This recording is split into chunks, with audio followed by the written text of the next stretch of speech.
E agora a gente recebe o presidente do IPERN aqui no nosso programa, no nosso estúdio, Nereu Linhares, ele que veio na correria mesmo aqui para participar do finalzinho do nosso Tudo em Dia, falar um pouquinho sobre reforma da Previdência do Estado, que está tendo aí muitas contradições, né? Uns dizem uma coisa, outros dizem outras, mas quem está à frente mesmo dessa reforma é ele, junto com uma grande equipe. Bom dia, seja bem-vindo. Bom dia, Aline Linhares. Bom dia.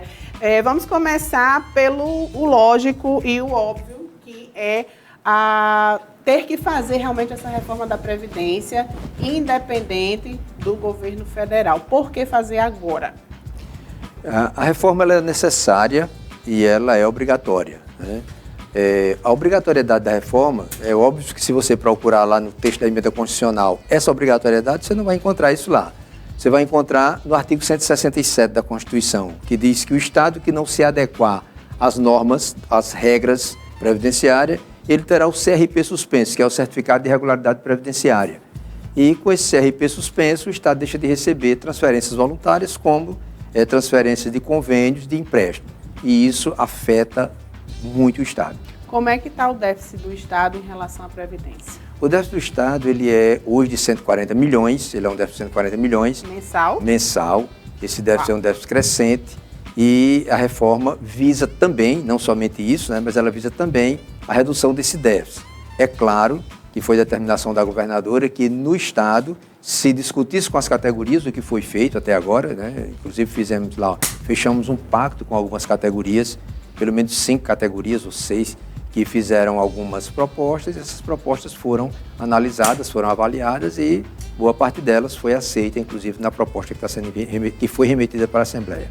16% de alíquota, o que é que isso vai prejudicar o servidor ou no que não vai prejudicar? É importante falar nessa questão da alíquota, Aline. Assim, a alíquota ela vai de 12% a 16%, mas é bom que a gente entenda que esse 16% ele não é sobre toda a remuneração do servidor. Quem é o servidor que vai ser atingido com 16%?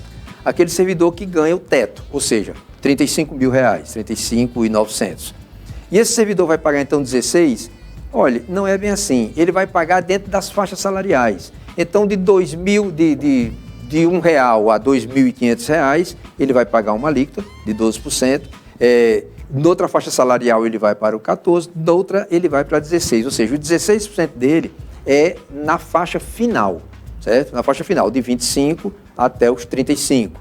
Então essa é a faixa. Isso significa dizer que quando ele depura isso, quando ele faz a alíquota final do contra-cheque dele, essa alíquota vai ser 15 ponto alguma coisa, ela não chega aos 16.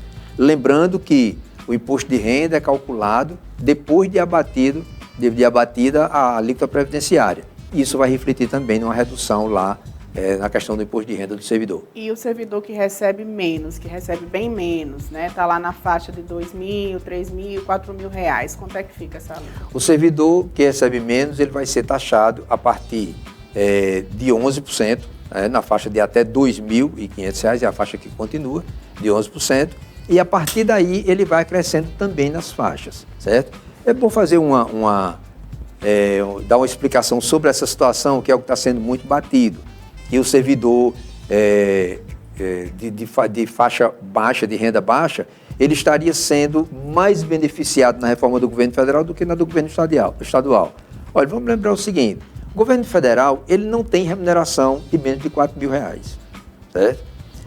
A remuneração do Estado de até R$6.000 é a maior massa de servidores. Então não tem como não fazer a taxação desses servidores. Se a finalidade da reforma ela é trazer para dentro do sistema a contribuição de todos ou quase todos que recebem o benefício, então não tinha como o Estado deixar de fora essa massa de servidores. Uma coisa que o senhor tem sempre batido em várias entrevistas, que muitos dos potiguares não sabem, é que a Previdência, até pouco tempo, não tinha essa função previdenciária. Era para outras funções para servidores. Explique isso, por favor, para que as pessoas entendam que esse dinheiro não entra há alguns anos, né, que passou a entrar a partir de 2000 e quanto? 2005. 2005. A questão é assim, a Previdência ela foi instituída na época de 1962, ela foi instituída para pagar 4 benefícios, que era pensão, auxílio funeral, auxílio natalidade e auxílio reclusão. Então, isso era a Previdência. E para isso tinha uma contribuição de 8% do servidor, com uma contrapartida de 7% do governo. Isso vigorou até 2005. Então, em 2005, foi elevado, a norma federal estabeleceu que a aposentadoria tinha que ser benefício previdenciário, e aí isso foi trazido para dentro da Previdência do Estado. E para custear essas aposentadorias, houve um incremento de 3% na alíquota. Então, o servidor passou de 8% para 11%. Isso significa dizer que as aposentadorias que seriam custeadas pela Previdência no Estado do Rio Grande do Norte seria a partir de 2035, que eram os 30 anos de mulher, que a mulher precisa para se aposentar. E todas as aposentadorias que já haviam na época, cerca de 24 mil, elas foram, por força dessa lei, elas foram entregues para a Previdência com os recursos que lá estavam. Então, é óbvio que isso deu um impacto muito grande. E, como eu já disse lá no início de 2019, talvez fosse o momento de cada poder e cada órgão assumir os seus aposentados. Pois é, e é uma reforma que vamos ter que fazer de qualquer maneira, digo nós porque estamos no Estado, e isso vem aí repercutindo de uma forma bem assustadora, porque todo mundo quer que o seu dinheiro continue crescendo e não diminua, né?